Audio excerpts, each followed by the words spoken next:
Saya Winda Ulia Agustini. Saya Wijistian Group. Saya Farinul Hidayah. Saya Nafisa Putrana. Selamat menyaksikan. Di sini saya akan menjelaskan pengertian dan serta latar belakangnya.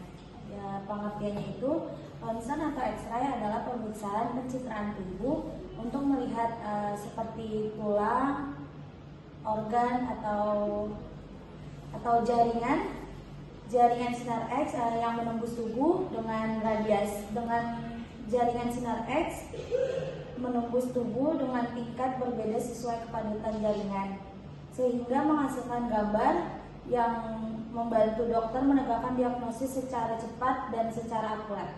Dan di sini ada latar belakangnya. Penemuan sinar X ditemukan oleh Wilhelm Conrad Roentgen pada 1895 ketika ia menemukan radiasi yang bisa menembus benda padat dan membentuk bayangan pada pelat foto. Penemuan ini menjadi tonggak penting dalam dunia medis, revolusi diagnostik. Sebelum Roentgen, kondisi dalam bentuk tubuh hanya bisa dinilai lewat pemeriksaan fisik atau operasi. Sinar X memungkinkan dokter melihat tulang patah, infeksi dan kelainan pada tubuh atau organ tanpa pembedahan. Aplikasi dalam kesehatan Roentgen digunakan luas di ortopedi.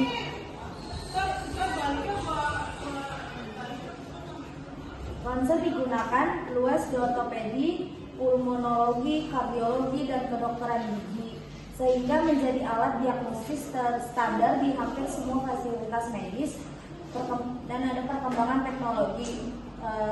Roentgen berkembang dari film konvensional ke sistem digital atau CR atau DR yang lebih cepat, akurat, dan memiliki paparan radiasi lebih rendah. Dan ada keamanan radiasi yang digunakan rendah dan aman jika sesuai prosedur. Petugas medis menggunakan APD seperti apron, timbal untuk mengurangi paparan radiasi tersebut. Oke, jadi di sini saya akan membahas tentang tujuan ronsen itu apa aja. Yang pertama ada mendiagnosis penyakit atau cedera untuk melihat adanya patah tulang, infeksi, tumor, atau kelainan lainnya. Yang kedua yaitu melihat kondisi dalam misalnya kayak paru-paru itu kayak pneumonia, TB, terus epilepsi pleura. Kalau jantung itu pembesaran jantung, saluran pencernaan, ginjal, dan tulang. Yang ketiga yaitu memantau perkembangan pengobatan, misalnya seperti mengevaluasi penyembuhan patah tulang atau perkembangan penyakit paru setelah terapi. Yang keempat yaitu membantu perencanaan tindakan medis seperti persiapan operasi, pemasangan gips, pemasangan alat medis misalnya kayak MGT dan QVP. Yang kelima yaitu mendeteksi benda asing di dalam tubuh misalnya kayak jarum, peluru, atau benda yang tertelan. Yang keenam yaitu menilai struktur anatomi tubuh termasuk postur tulang belakang seperti skoliosis dan lordosis. Selanjutnya manfaat dari Roentgen. Yang pertama, mendiagnosis masalah tulang dan sendi, yaitu untuk mendeteksi patah tulang, skoliosis, diskolasi, osteoporosis, infeksi pada tulang, dan kanker tulang. Yang kedua, mendiagnosis masalah paru-paru dan jantung, yaitu untuk memeriksa kondisi paru-paru seperti pneumonia, kanker paru-paru, atau kolaps paru-paru, serta mengevaluasi gagal jantung kongestif. Yang ketiga, mendeteksi masalah internal lainnya, yaitu untuk melihat kondisi organ dalam seperti mendeteksi penyumbatan usus dan mendeteksi abses pada gigi. Yang keempat, menemukan benda asing yaitu untuk membantu menemukan benda asing yang tertelan. Yang kelima, membantu prosedur medis untuk prosedur seperti penyiapan jarum, pemasangan kateter, atau drainase ginjal. Yang terakhir yaitu membantu perkembangan penyakit untuk membantu dokter memantau perkembangan penyakit kronis. Di sini kita membagi ronsen menjadi dua jenis. Yang pertama dari jenis di mana ronsen itu diambil di bagian mananya. Yang kedua adalah jenis pencitraan yang akan keluar dari ronsen itu sendiri. Yang pertama ada di daerah di mana ronsen itu diambil.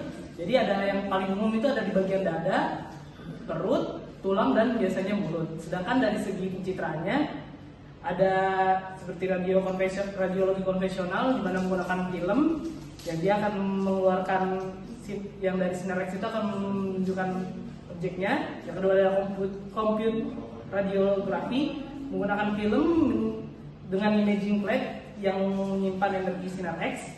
Kedua ada digital radiografi menggunakan sinar digital sensor digital seperti panel detektor untuk menangkap sinar X dan langsung mengubahnya menjadi digital. Kedua ada CT scan atau computer tomografi. Walaupun menggunakan sinar X, CT scan ini mengambil serangkaian gambar 2 dimensi dari beberapa sudut yang membuatnya bisa menjadi 3D. Di sini ada cara kerja ronsen, di mana ronsen menghasilkan sinar X yang akan ditangkap oleh tubuh di bagian tertentu, yang dia akan terinterpretasi seperti jika tulang yang lebih padat akan berwarna putih, sedangkan jaringan lunak akan berwarna abu-abu dan udara akan berwarna hitam. Nah, dari situ ditangkap gambar dan dihasilkan dalam bentuk film maupun digital. Di sini ada efek samping dari ronsen. Paparan sinar X dengan dosis yang tinggi dapat menimbulkan bahaya. Secara akut dapat menimbulkan muntah, mual, diare, serta luka pada bagian kulit atau mulut. Dalam jangka pendek, radiasi dapat menimbulkan menurunnya produksi sel-sel darah serta perubahan pada warna kulit. Sedangkan dalam jangka panjang, radiasi dapat menimbulkan katarak, mulut kering, kesulitan untuk menelan, tulang melemah, serta anemia aplastik, lalu resiko terjadinya kanker. Sinar X yang terlalu sering diberikan dapat merusak sel-sel sehat dalam tubuh.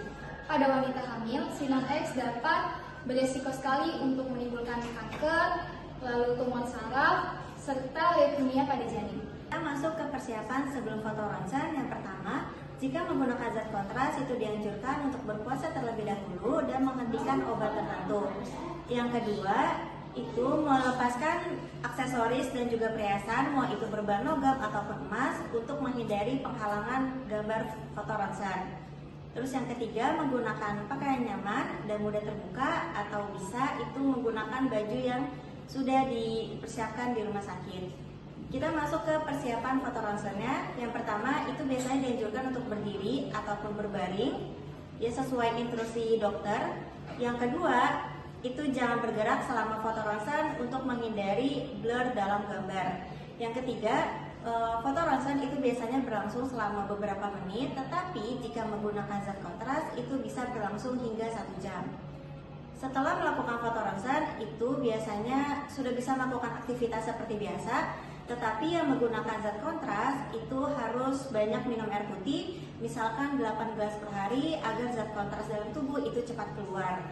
Dan hasil foto ronsen akan dianalisis oleh dokter radiologi dan akan diberitahukan hasilnya setelah fotonya sudah keluar. Di sini saya akan menjelaskan mengenai kondisi yang sebaiknya menghindari ronsen. Sebenarnya ronsen itu aman kok kalau dipakai sesuai aturan. Tapi ada beberapa kondisi di mana pemeriksaan ini harus dipertimbangkan lebih dulu secara hati-hati karena sinar X mengandung radiasi. Prinsip utamanya simpel, yaitu ronsen dilakukan hanya kalau manfaatnya lebih besar daripada risikonya. Nah, berikut ada beberapa kondisi yang perlu perhatian khusus. Yang pertama yaitu ibu hamil. Ini yang paling harus hati-hati karena radiasi dari ronsen bisa berpengaruh pada perkembangan janin, terutama di trimester awal kehamilan saat organ-organ sedang terbentuk.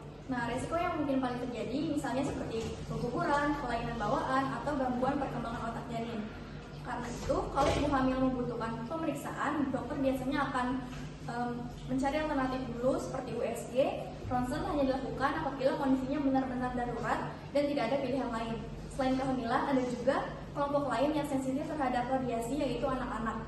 Karena mereka masih bertumbuh atau berkembang. Nah, resiko jangka panjang seperti gangguan pertumbuhan sel jadi lebih besar. Ronsen tetap bisa dilakukan, tapi dengan dosis serendah mungkin dan apabila memang diperlukan.